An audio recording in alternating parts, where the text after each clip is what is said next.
You're listening to the X Zone Radio Show live and around the world on the Talkstar Radio Network. Visit us online at www.xzone-radio.com.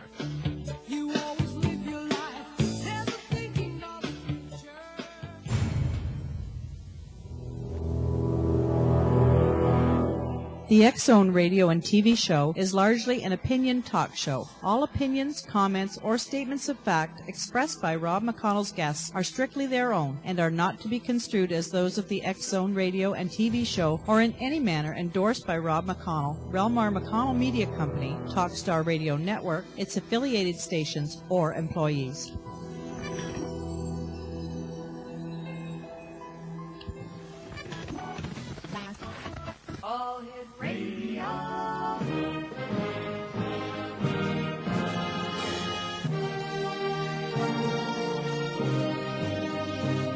Welcome to the X Zone, a place where fact is fiction and fiction is reality. Now, here's your host, Rob McConnell.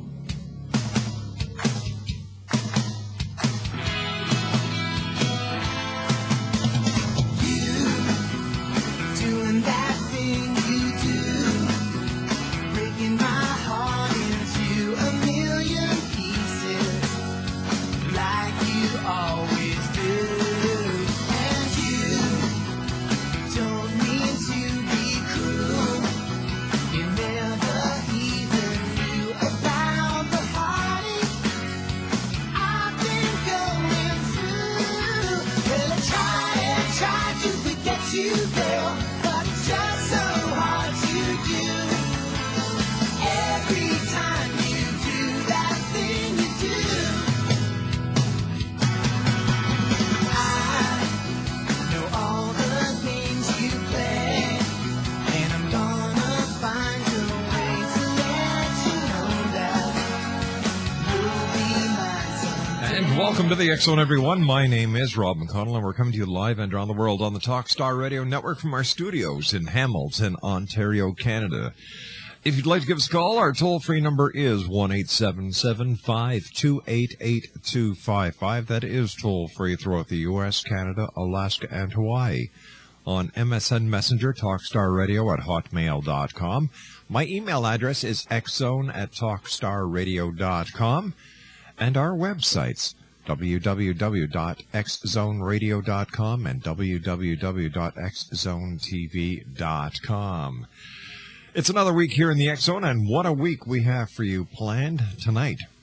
My first guest is going to be Michael Luckman. We're going to be talking about the conspiracy theory that Paul McCartney is dead, and we're also going to be talking about Michael Jackson's connection to the world of the paranormal.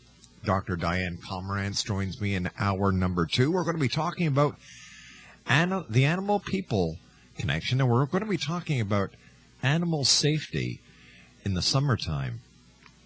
William Bronson joins me in hour number 3 talking about how to get to heaven. And in hour number 4, Steve Grenier joins me. He is a paranormal investigator here in Ontario. So that's tonight here on the X Zone. After all, this is truly a place where people dare to believe and dare to be heard Monday through Friday from 10 p.m. Eastern until 2 a.m. Eastern on the Talkstar Radio Network and our fine family of broadcast affiliates. And a growing family it is across Canada, the United States, Central America, South America, the Caribbean, the Pacific Rim, 24 Asian countries, and across Europe. This is, let me see, Monday, July the 13th. Thank heavens it's not Friday, July the 13th, because, the 13th and I just don't seem to get along. But however, this is July the 13th, and on this date in history, in 1787, Congress established the Northwest Territory. In 1793, French revolutionary writer Jean-Paul Marat is murdered in his bathtub. That'll teach him. He should have been taking a shower, I guess. On this date in 1865, Horace Greeley advised his readers to go west. Actually, he said to west and rewax, I guess. But anyway, go west. That was the suggestion, and many, many, many people did. Today is, oh my gosh, Monday the 13th, as I said. And if you're born on today, July the 13th, to you and yours, a very happy birthday. I hope that you had many great things happen to you today, and happy birthday from everyone here at the X-Zone Radio Show and the Talkstar Radio Network. Cheech Marin today turns 63, and Harrison Ford, believe it or not, X-Zone Nation, turns 67 today. My producer and master control is the one and only Sir Alec. Hey, Alec, nice working with you. And Alec, if you've ever asked yourself, what's your favorite sport to play on a date? You know, you're a young single guy. So here's some suggestions for you. 32% of young ladies polled said they enjoy miniature golf. 26% they said they like bowling. 24% said they like to shoot pool. 7% said they like table tennis. 6% said tennis, and 5% said fishing. Mind you, Alec, if you ask a girl what her favorite sport is, and she says table tennis, and then she asks you what kind of shoes you wear, you've got a bit of a problem there. So stick to the ones who like mini golf, bowling, and pool. Now, when I come back from this commercial break, in 2 minutes, I'll be joined by Michael Luckman. He's the author of Alien Rock, the Rock and Roll Extraterrestrial Connection. We're going to be talking to Michael about Paul McCartney's conspiracy that Paul is dead, and also Michael Jackson's connection to the paranormal. I'll be back on the other side of this break with Michael Luckman as the X-Zone starts for today, Monday, July the 13th in the year 2009.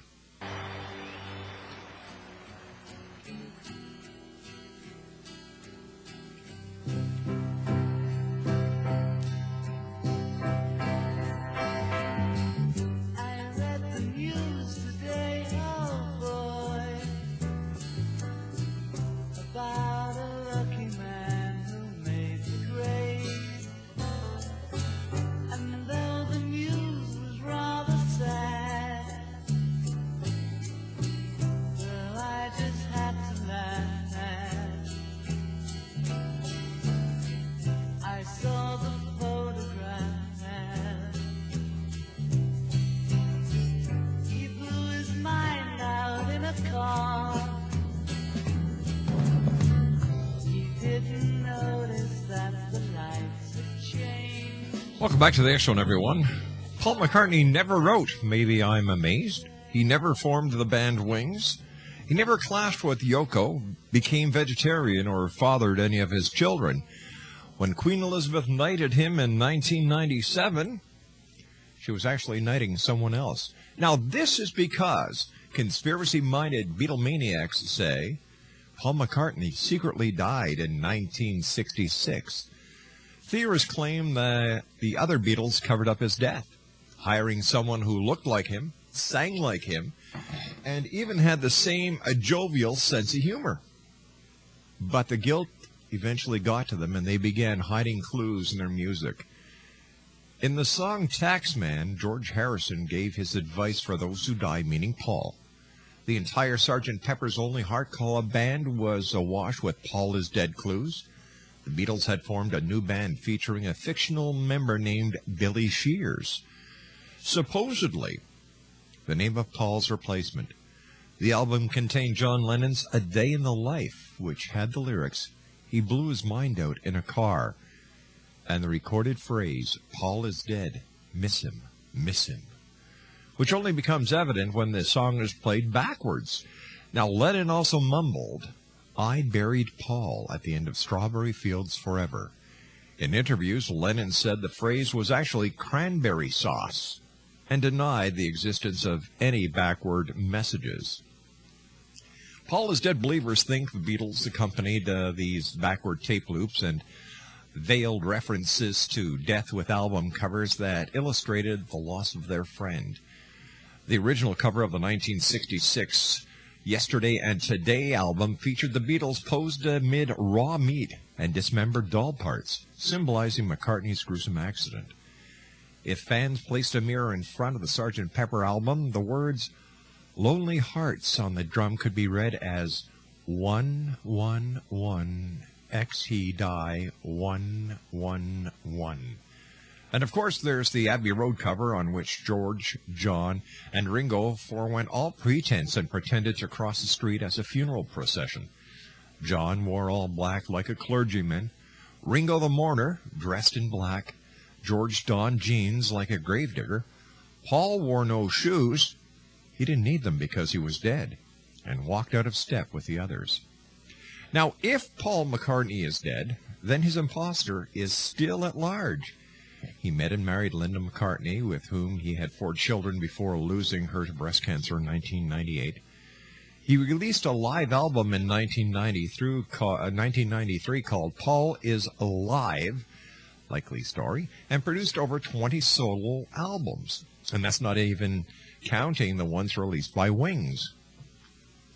Then he endured a horrible divorce from Heather Mills, which may have made him wish he was dead, or at least were still Billy Shears. So, who is the real Paul McCartney? The world may never know. Joining me now to help understand the conspiracy behind the death of Paul McCartney and Paul is dead, I buried Paul, and so on and so forth, is Michael Luckman. Michael is the director of the New York Center for Extraterrestrial Research and the founder of Cosmic Majority, an organization that seeks to represent the majority of people on Earth who believe in UFOs, life on Mars, and the paranormal. Michael Luckman taught the nation's first college course on rock music. He lives in New York City, and he is the author of Alien Rock, the rock and roll extraterrestrial connection. And Michael, welcome back to the X Zone. How are you, Mike? It's great. I'm glad to be with you, Rob. How are things in the Big Apple tonight? Oh, pretty good, pretty good. Kind of quiet, actually. Well, that's because you're on the phone with me. Wait until you get off, then it turns into a regular great place. Anyway, Mike, thanks very much for joining us. As the author of Alien Rock and also the guy who taught the nation's first college course on rock music, what is your interpretation of Paul McCartney's conspiracy or his alleged death? Well, I think it's a wonderful story. I hadn't heard all the points that you just made about it. I've heard some of them before. Mm-hmm. My feeling about it is that it's a kind of a story that had to be had to be created. Something that Beatles fans just were responsive to. From what I know about it, which is not a whole lot, but enough for me to come to the conclusion that there's not very much to it in my belief. Mm-hmm. I think that it was, from what I see, it came out of started, I believe, with a disc jockey on some smallish radio show, putting out some stuff that was just sort of, shooting from the hip, and got some kind of a response. It kind of, at a certain point, took on a life of its own, and it's one of those urban legend type of things that became a big story and a continuing story, and yet, from what I know, I mean, I saw Paul just once in person when he first came over here when the Beatles first came over here for the to the Forest Hills Stadium, and which I believe is a concert that Sid Bernstein, my friend Sid Bernstein, produced. It just looks like to me like the same Paul, only a lot of years older, that you see in the newspapers today. From my hearing of the records and recordings all the way through, there's nothing to indicate to me that it's somebody else who's substituting for Paul. Now, according to the other members of the Beatles, this is what... Yes. Excuse me, this is some of their comments to the Paul McCartney is dead. John Lennon joked about the rumor in following years, after its initial growth. Yeah. In his solo years, referred to his vengeful song to McCartney titled "How Do You Sleep" from the 1971 Imagine album, commenting, "Those freaks was right when they said you was dead." And that's a verse from the song. Now, McCartney responded to the rumors with tongue-in-cheek on the cover of his 1993 live album, Paul is Live, sending up both the Abbey Road cover and its hidden clues. Now, at the end of the Simpsons episode, Lisa the Vegetarian, during the ending of the song Maybe I'm Amazed, Paul McCartney gives a reference to the Paul is dead speculation with the backmasked messages saying, "Oh, by the way, I'm not dead." And finally, on a segment of Saturday Night Live in which Paul McCartney was guest, Chris Farley asked him of the rumor. That was a hoax, right? McCartney answered him that he is not really dead. So, once again, it was a mastery of marketing as far as I'm concerned. Well, I think they were having a great deal of fun with it. I think, as I say, I believe it took on a life of its own, and that they were, kind of toying with that, playing with that, and having fun with it. But the basic belief that Paul actually was dead under any circumstances is just not something that I can buy into. Now, as many clues as there were to Paul being killed in a car crash. There is no evidence whatsoever, Mike, that McCartney was involved, although during the first week of January 1967, McCartney's custom-made Mini Cooper was wrecked by a friend of his on the M1 motorway just outside of London. Right. McCartney was involved in a mopped crash on December the 26th in 1965, though, which resulted in a chipped tooth and a scar on his lip that can be seen on the promotional videos of Paperback Writer in Rain, which I was looking at earlier today, and you can actually see the chipped tooth. Well, chip is one thing, death is another. Exactly. And according to Paul McCartney, his desire to hide the scar on his lip was the reason he grew a mustache. And what Paul actually said to reporters about the rumor, anyway, all of the things that have been made to these rumors, to my mind, have very ordinary logical explanations. To the people's minds who prefer to think of them as rumors, then I'm not going to interfere. I am not going to spoil that fantasy.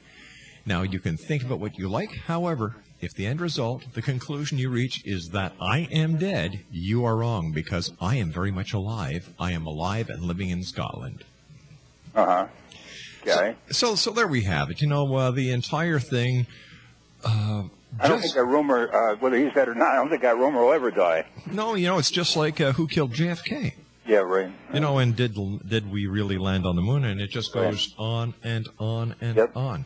How do you think, being someone who's a music insider, Mike, how do you think that the rumor that Paul was dead actually affected the sales for the band? I don't think that it hurt the sales. I think it helped the sales quite a lot. It had to. It's just one of those things that had a momentum of its own, and I think that had to carry forth in terms of sales of the Beatles albums. Now, when you and I come back from this commercial break, we're going to be talking about Michael Jackson and his connection with the paranormal. And can you just give us a little bit of a teaser what we're going to be talking about? Well, Michael had a secret room over at Neverland, and therein is has a lot to do with his belief in contact with spirits and ghosts. All right, Michael Luckman is our special guest, Exo Nation. He is the author of Alien Rock, the rock and roll extraterrestrial connection. And just to give you some of the stories that are covered in Michael's book, Alien Rock, the birth of Elvis was marked by the appearance of a mysterious blue light over his house. In August 1974, John Lennon spied a UFO from the window of the penthouse he shared with then-girlfriend May Pang. Mick Jagger and Marianne Faithfull encountered a luminous cigar-shaped mothership while camping in the English countryside in 1968. And Jimi Hendrix told a friend, "I'm a spiritual messenger sent here from another place." All this and more when I return on the other side of the news with Michael Luckman, talking about Michael Jackson and his connection to the paranormal as the X Zone continues live and around the world on the Talkstar Radio Network. So I guess we can say the conspiracy theory about Paul McCartney is now dead, because Paul McCartney lives. Absorb some of the energy and then contract forcibly, so you regain about 60 to 75% of that stored energy when you step off to the other foot. When you try to take a stride that's longer than feels natural to you, you lose stored energy and you tire earlier in a race. So if you want to run faster, you have to strengthen your leg muscles by running very fast twice a week and running up hills. For a copy of Report 8457, go to drmerkin.com. I'm Dr. Gabe Merkin. You're listening to the X Zone Radio Show live and around the world on the Talkstar Radio Network. Visit us online at www.xzone-radio.com.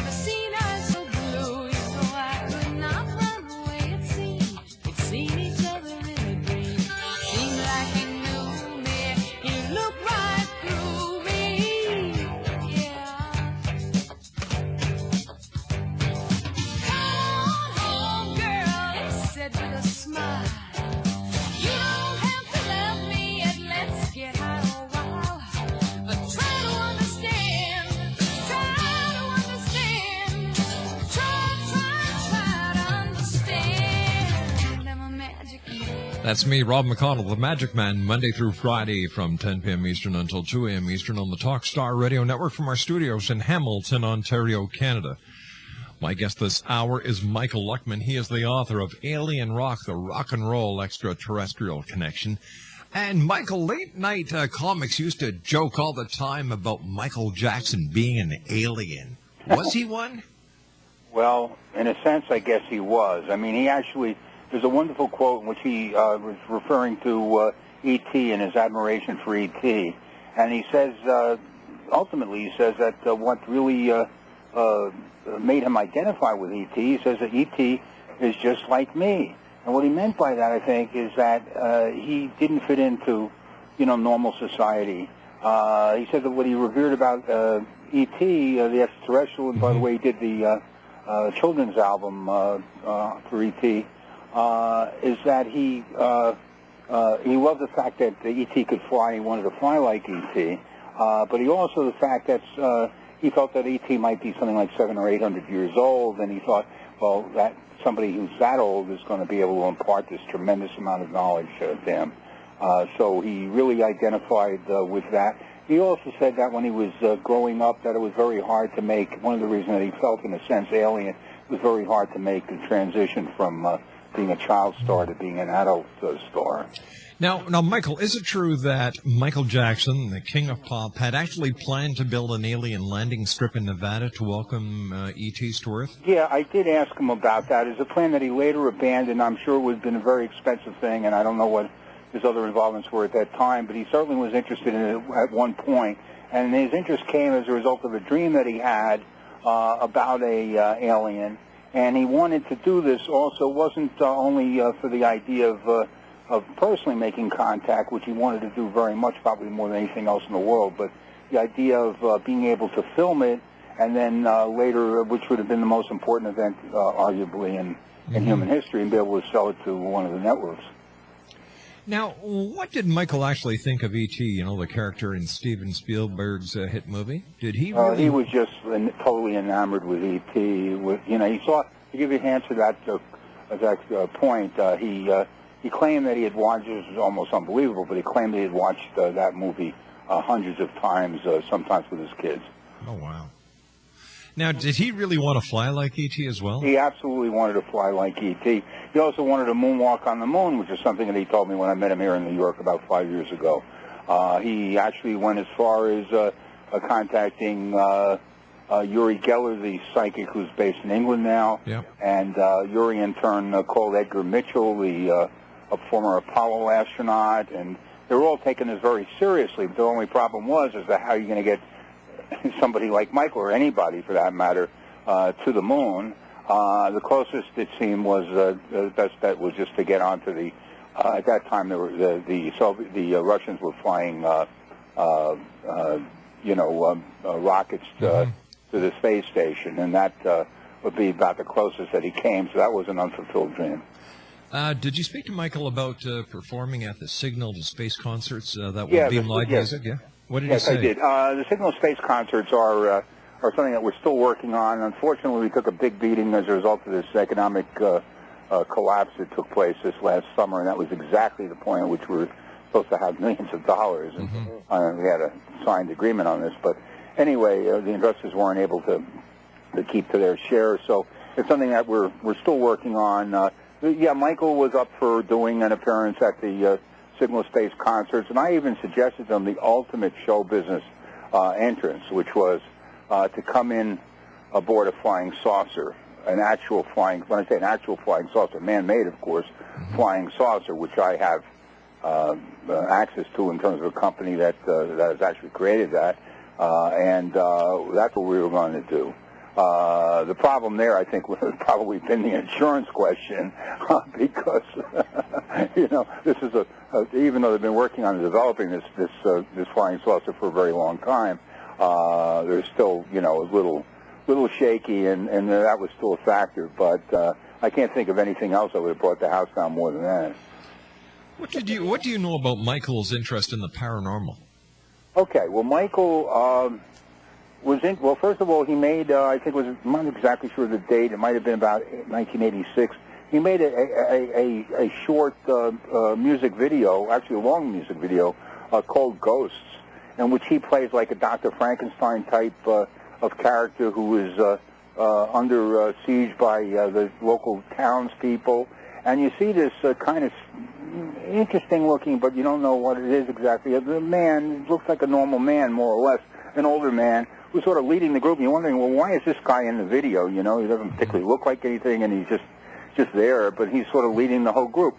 And, you know, putting Michael on the spot, and it kind of takes various twists and turns. But it turns out that that man, who was totally white in appearance, is Michael.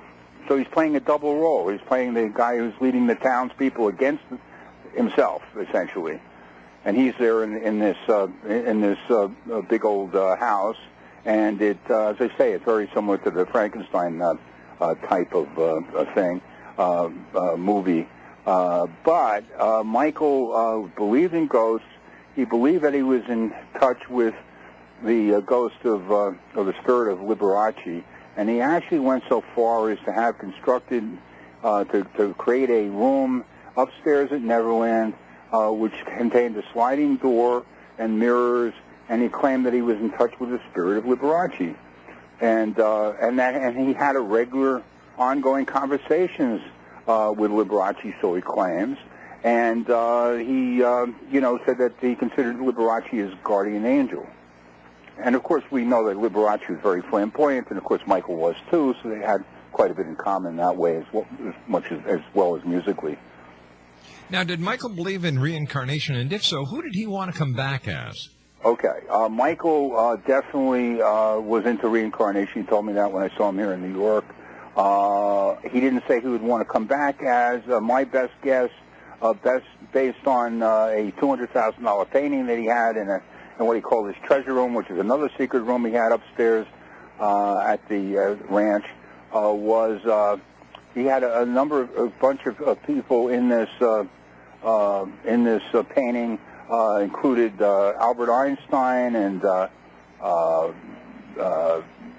George Washington, Abraham Lincoln, the Mona Lisa, as well as E.T., and they were all wearing shades, they were all wearing dark glasses, and all wearing Michael's signature glove.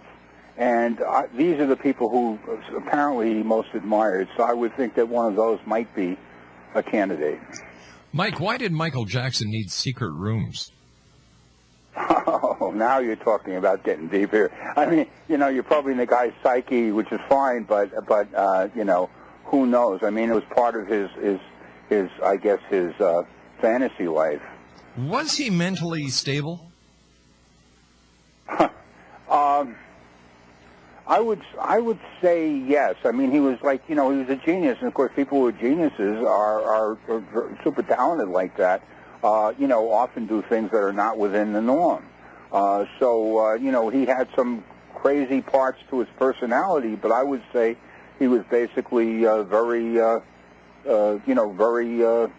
normal, except, of course, we know that people who are in show business, certainly who've reached the level of fame that he did, are not normal because their circumstances don't allow them to be normal. And he particularly, he didn't like, he had problems with the press on quite a few occasions, but yet he did everything he could to have more press. So it was like a love-hate relationship that he had with the press and the media.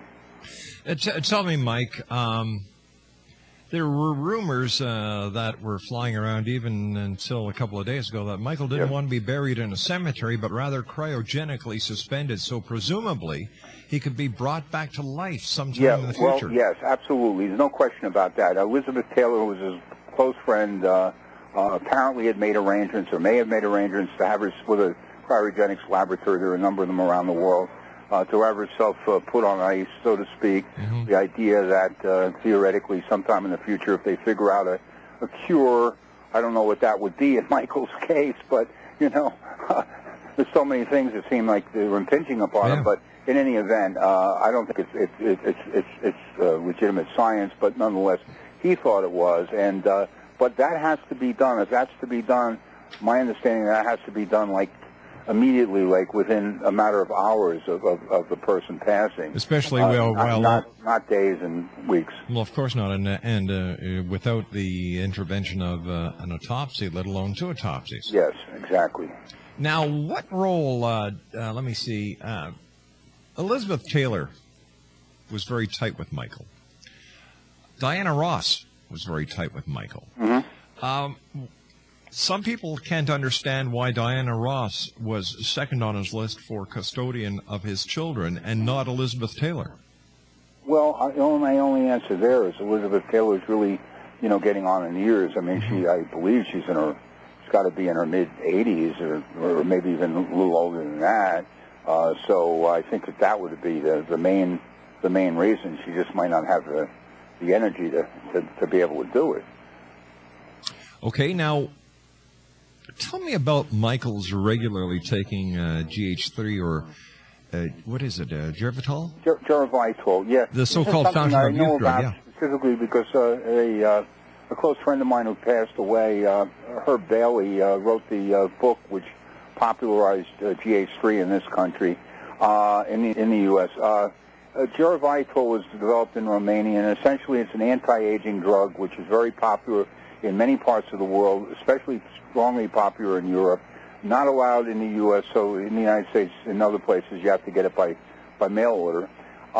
And it's supposed to be very good for things like skin and hair and nails, and beyond that for repairing the various organs in his body. Mm-hmm. If he had continued to take Gervitol, it only would have been one of the things helping him, but with all of those things that we hear that he was taking or may have been taking, obviously those things would have knocked out any benefit of Gervitol or anything else. There's also rumors that Michael deposited his sperm in several sperm banks around the world in an attempt to have perfect children created by scientists and doctors engaged in DNA experiments. Yeah, that's kind of scary in a way to me because, I mean, this whole idea of creating perfectly formed kids, sounds to me like just too crazy a concept, if it was even possible to do. I understand that he did do that. This comes from some overseas contacts that we have, but he did it. How far it went, I don't know. Apparently, according to Latoya Jackson, he spent millions of dollars, not just for the sperm, but for the experimentation, the DNA experimentation that was performed by scientists, I guess, and medical people. Why did Michael want to be white, and why did he have so much plastic surgery done, Mike? That's hard to say in a nutshell. I mean, my understanding is that some of that plastic surgery, well, it's a combination of things, I would say. I mean, he definitely had the skin disease that is difficult for people who have a dark complexion because of the kind of a modeling effect that it has. Mm-hmm. And so a combination of reasons. There's no question that his nose was badly done originally, and then that became very difficult to repair. And what people don't realize, not only did it look artificial and terrible and everything, skeletoid, but also he had a real problem breathing. Oh, do you think that Michael Jackson is really put to rest, or is his body somewhere else right now?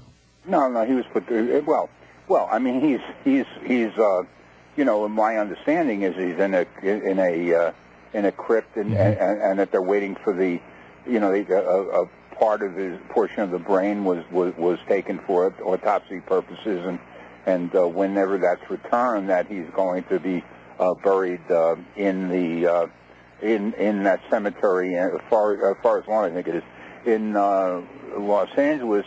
Although the family definitely preferred, and I'm sure he would prefer to be buried at Neverland, but there are problems with local ordinances and stuff that will not allow that. Michael, stand by. You and I have to take our final break for this hour. X-Zone Nation, our special guest this hour is Michael C. Luckman. He is the author of Alien Rock, The Rock and Roll Connection. And whether you're a UFO skeptic or true believer, Alien Rock provides a fascinating new perspective on the long, strange trip that is rock and roll history and suggests that wherever this road takes us, we may not be traveling alone. When I come back, more with Michael Luckman. We'll just do a wrap-up with Michael on the McCartney case and on Michael Jackson. Then in the next hour, Dr. Diane Pomerantz joins me. We're going to be talking about animal safety, pet safety for the summer months. 1-877-528-8255 is toll-free throughout the U.S., Canada, Alaska, and Hawaii. My name is Rob McConnell, and this is the X Zone, live and around the world on the Talkstar Radio Network from our studios in Hamilton, Ontario, Canada. Watch TV for the coming of Paragators, where police and science investigate the paranormal. I'll be back on the other side of the news. Don't go away.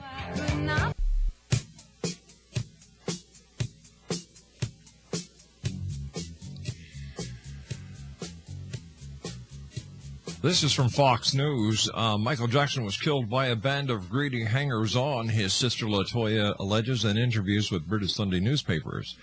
The King of Pop's sister spoke about her younger brother's death and the aftermath with the Mail on Sunday and the News of the World weeklies. I believe Michael was murdered. I felt it from the start, says 53-year-old LaToya. Not just one person was involved. Rather, it was a conspiracy of people. He was summoned. He was surrounded by a bad circle. Michael was very meek, quiet, loving person, and people took advantage of that.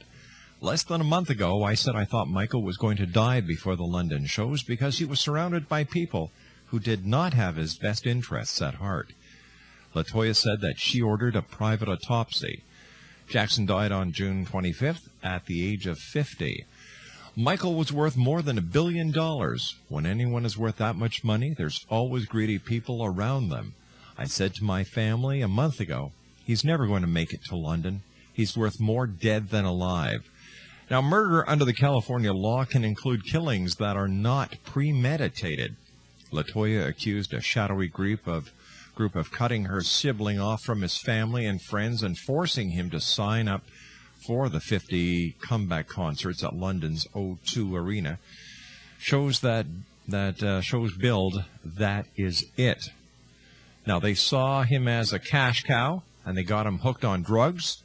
I think it shocked his system so much it killed him, she claimed. I am not going to stop until I find out who is responsible. Why did they keep the family away?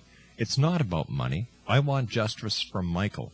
I won't rest until I find out and who killed my brother. And that's quotes from LaToya Jackson's interview. 1-877-528-8255 is toll-free throughout the U.S., Canada, Alaska, and Hawaii.